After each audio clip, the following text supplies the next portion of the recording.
केलाबाड़ी स्थित प्राथमिक और मिडिल स्कूल में कथित तंत्र मंत्र और कोयल की बलि दिए जाने की घटना से हड़कंप मचा हुआ है। स्कूल परिसर में तोड़फोड़ कर टेबल कुर्सियां जलाए जाने की भी जानकारी सामने आई है, जिससे छात्र छात्राओं में दहशत का माहौल है।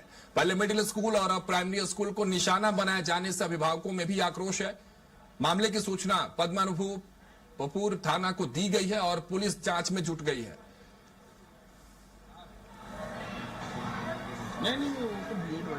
मैंने जलते हुए तो नहीं देखा है सर, क्योंकि घटना तो है वो छुट्टी के दिन का रात का है।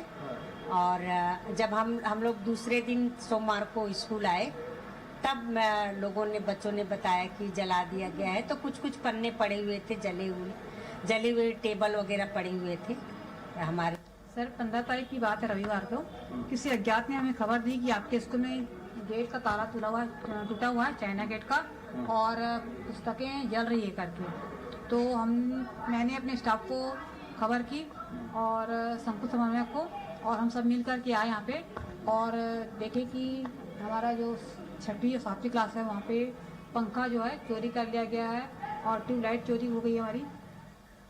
हमारे सहयोगी आशीष तिवारी और अधिक जानकारी के साथ जुड़े दूर से। आशीष, क्या है स्कूल में पढ़ाई की व्यवस्था की जा रही है या टोना टोटका की जो तस्वीर आ रही है, दोनों में सच्चाई क्या है? क्या वाकई तंत्र मंत्र की ऐसी कोई तस्वीर सामने आई है? प्राइमरी और सेकेंडरी दोनों स्कूलों से बात जो निकल के सामने आ रही है कि वहां तंत्र मंत्र और टोना टोटका किया जा रहा है। जी बिल्कुल राघवन जी, मैं आपको बता दूं, जो पूरा मामला है ये छुट्टी के दिन में क्या हुआ था कि केलाबाड़ी का जो प्राथमिक मिडिल स्कूल है उसका जो बाउंड्री वाला आधा टूटा हुआ है। तो जहाँ से असामाजिक तत्व वहां घुस करके टेबल कुर्सियां तोड़ दिए, दस्तावेज जला दिए, पंखा निकाल के चोरी करके ले गए। तो उसके बाद वहाँ के जो प्रिंसिपल और स्कूल समन्वयक जो है वो जा करके पुलिस में कंप्लेंट करते हैं कि चोरी हो गई है। लेकिन वहीं अगर हम जो वीडियो हम आपको देख पा रहे हैं, इस वक्त देख पा रहे हैं कि जो वीडियो आपको दिखाया जा रहा है, तंत्र मंत्र का जो वीडियो दिखाया जा रहा है, काफी पुराना वीडियो बताया गया है, कम से कम 10 से 15 दिन पुराना बताया गया है। क्योंकि उस जो वीडियो अब वायरल होने के बाद ये पूरा जानकारी सामने आया है। मैं आपको बता देना चाहता हूँ कि स्कूल के प्रिंसिपल। चलिए आशीष, आपको रोकता हूँ। असीम तिवारी जी हमारे साथ स्कूल समन्वयक जुड़ रहे हैं, उनसे पहले बातचीत कर लेते हैं। असीम जी, क्या कुछ हो रहा है? बाउंड्री वाल टूटना, स्कूल के ये भी सुरक्षा व्यवस्था के लिहाज से भी एक सवाल है। दूसरा सवाल कि विद्यालय के अंदर ऐसे असामाजिक तत्वों का पहुंचना और तंत्र मंत्र जादू टोना की तस्वीरें आना, किस तरह की व्यवस्था है?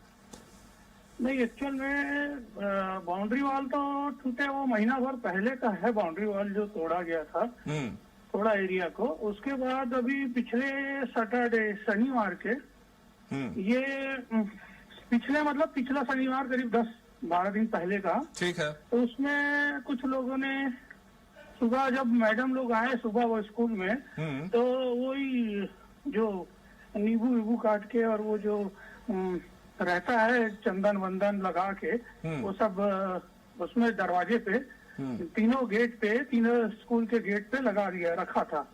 तो उसके बाद ये जानकारी हमको दिया गया, तो मैं बोला इस प्रकार का कुछ नहीं होता, जादू टोना, और उसको आप लोग साफ करवाइए और स्कूल को चालू कीजिए। मेरे को लगता है कि कुछ लोग स्कूल को उस आसपास के जो माहौल है उसके हिसाब से वो स्कूल को बंद कराना चाहते हैं क्या?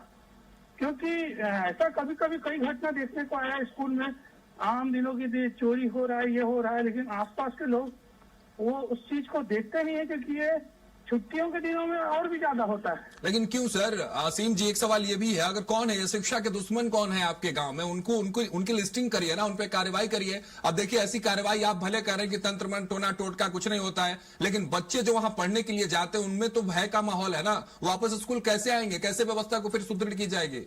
बच्चे आ रहे हैं, टीचर आ रहे हैं, ऐसा कोई दिक्कत नहीं है। आसपास के क्या हिसाब है वो तो हमको समझ में नहीं आ रहा है।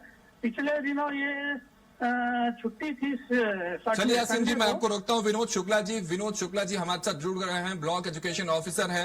विनोद जी, स्वागत है स्वराज एक्सप्रेस पर। और एक निवेदन भी की जो तस्वीरें सामने आई है दुर्ग से, वो कैसे बदलेंगी? क्या व्यवस्था है? व्यवस्थापक के तौर पर इस तरह की व्यवस्थाओं की तस्वीर से गाँव में पढ़ने वाले छात्रों में भय का माहौल बना हुआ है, कैसे वापस बैक टू स्कूल आएंगे? जी सर, हाँ, इसमें क्या है, पुलिस को इन्फॉर्म किया गया है। ये जो घटना घटी है कुछ दिन पहले घटी थी, उसके बाद ऐसा और घटना घटा कि वहाँ पे पुस्तकों को पुस्तकों को जला दिया गया है, ताला तोड़ा अलमारी पुस्तकालय वो जला के सब, और घटना घटित हुआ है। बाथरूम के पास फेंक दिया गया था, पुस्तकों को जला दिया गया, पंखा की चोरी कर ली गई, इस टाइप की और घटना घटी है। प्रधान पाठक जो है वहाँ पे जाके पुलिस थाना में इसका रिपोर्ट किया है, FIR किया गया है। विनोद जी देखिए, कोई पहली घटना नहीं। आपसे पहले स्कूल समन्वयक से हमारी बात हो रही है, वो कह रहे हैं कि कुछ ऐसे लोग हैं जो स्कूल को बंद कराना चाहते हैं, तो ऐसे माहौल जो क्रिएट करने वाले लोग हैं उनकी लिस्टिंग क्यों नहीं होती है, इस पर कार्रवाई क्यों नहीं होती है कि ऐसी घटनाएं बार बार और दोबारा ना हो। ये जो शिक्षा के दुश्मन जिन्हें मैं बार बार कह रहा हूं, उन पर कार्रवाय करना बहुत आवश्यक है। विनोद जी, पुलिस कर रही है सर, उसमें जानकारी ले रही है कौन है इसमें क्या कर रही है, उसको पुलिस को पास हमने सूचना दे दिया है और उस कार्यालय में भी हमने सूचना दिया हुआ है इस संबंध में कि, और हमारे द्वारा ये भी मतलब प्रसारित किया गया है CSC के माध्यम से कि तंत्र मंत्र है तो कुछ नहीं होता, बच्चों को इसका प्रभाव नहीं पड़ा है। और जो क्या बोलते हैं चोरी की घटना हुई है उसकी सूचना हमने पुलिस थाना में करवा दी है। और रही बात सुरक्षा व्यवस्था की, तो CCTV कैमरा के लिए हम उच्च कार्यालय को लिखेंगे सर उसके लिए कि CCTV कैमरा वगैरह वहाँ पे व्यवस्था किया जाए ताकि जो घटना घट रही है वो भविष्य में इसका पुनरावृत्ति न हो सके। चलिए ठीक है, बहुत शुक्रिया हमारे साथ जुड़ने के लिए। CCTV कैमरास लगाए जाएंगे, इस बात का आश्वासन ब्लॉक एजुकेशन ऑफिसर ने दिया है और ये भी आश्वासित किया है कि आगे ऐसी तस्वीरें दुर्ग के किसी भी स्कूल में देखने को नहीं मिलेगी। हालांकि भय बना हुआ है क्योंकि प्राइमरी और सेकेंडरी दोनों स्कूलों में इस तरह की घटनाएं देखने को मिली। बच्चों में भय है, अभिभावकों में भय है, क्योंकि टोना टोटका और इस तरह की जब तस्वीरें सामने आती है तो डर लाजमी है। लेकिन अब पदाधिकारियों की तरफ से साफ तरफ से आश्वासित किया गया है कि अब ऐसी तस्वीरें जो है दुर्ग से सामने नहीं आएंगी।